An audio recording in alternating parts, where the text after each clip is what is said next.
Hey there, it's Jules from Reset-Reimagine, and I want to talk to you about values today. But can I start by posing some questions to help check whether your rules and our rules are helping us or whether they're hindering us? Because they are often a trigger for pain or pleasure that we feel in our nervous system, which we then try to soothe with an addiction or habit of choice.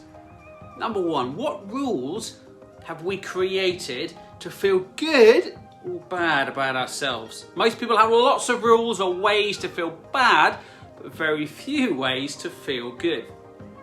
Number two, what has to happen for me to feel good? In fact, is it even possible? Number three, am I setting myself an unreasonable standard of perfection and then soothing my pain when I don't meet that standard? And then often blaming others when that doesn't happen. And number four, what rules do I have which are just unwinnable? Either they need to be fully in control of every situation or people or environment, or perhaps needing to have had experience in something, i.e. we don't like doing things first time round, or perhaps it's impossible to meet or complex criteria, which gives us lots of ways to fail, very few ways to be successful. And number five, are they still appropriate or relevant for who we've become or want to become in our post-addiction lives? Can I try to bring this to life with an example? Now, Geraldine, obviously the name has been changed. Her old moving towards values included love, health, security, and freedom. That sounds great. What could possibly go wrong?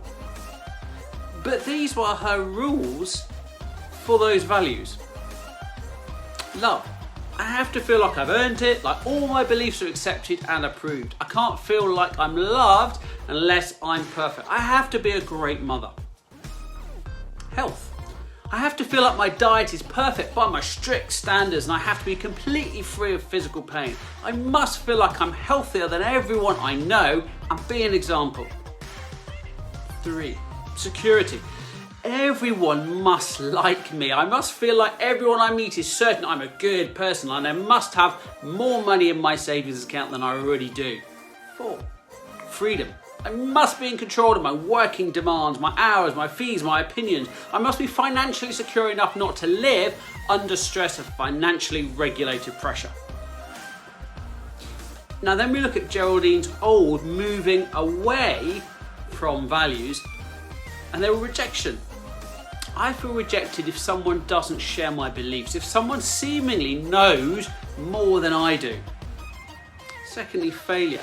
I feel a failure if someone doesn't believe I'm a good person, if I don't feel I can support myself or my family well enough. Third, anger. I feel anger when I don't feel what I do is appreciated, when people judge me before they know me. Now I imagine at this stage you are all thinking a mix of either Geraldine can never be happy and is probably addicted to all sorts of habits, or secondly I can see a lot of similarities with my current situation and thinking, oh ouch. Now the good news is that with the help of the Reset Challenge, Geraldine rewrote her rules behind the values, and so her new moving towards values are: number one, love. I experience love anytime I express love. I give love to others or I allow myself to receive it. Number two, health. I am healthy when I acknowledge how wonderful I already feel.